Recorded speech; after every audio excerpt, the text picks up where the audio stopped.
18. novembrī pirms 98 gadiem Rīgā tagadējā Latvijas Nacionālajā teātrī tika pasludināta Latvijas valsts. Es mīlu savu Latviju un tieši Latviju, nevis šo zemi vai šo valsti, tāpēc, ka Latvija ir viena un nav godīgi mīlēt tikai kādu daļu no tās. Mēs svinam savas valsts Latvijas Republikas proklamēšanas dienu, tāpēc veiksim to!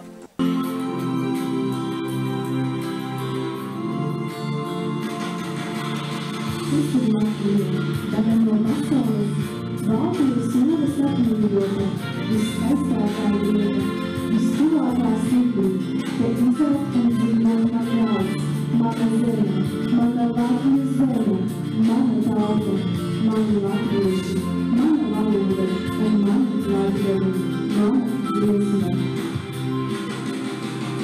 Sirdī Latvija, tu esi Latvija, tu esi Latvija, šo pašu svētāko tu neaizmirsti, vai savies debesīs, vai jūras dzīvēs mirsti, vai draugu pulkā galis tavu prieku, vai viens pats satiecies ar pretinieku.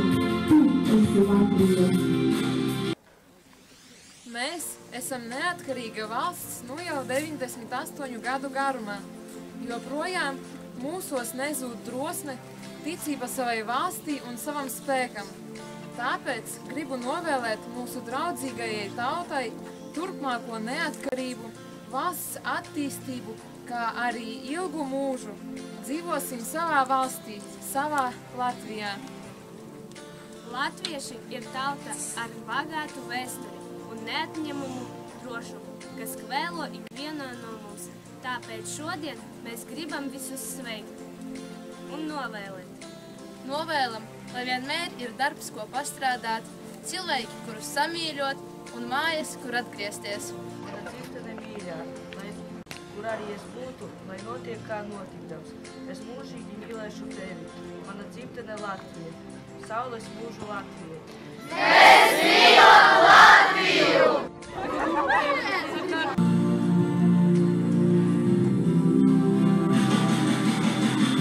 Un tagad par tiem grūtajiem laikiem man ir sagatavots viens stāsts.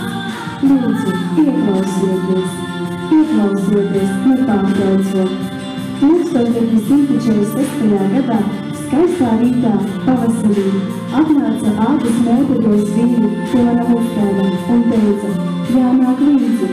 Gandrīz veselu gadu viņš mocījās vecā mājā, atnākot atpakaļ, nebrīno kā izdzīvot, bija piedzimusi meita, bet viņš teica, es to visu nespētu, savu Latviju nemīļot.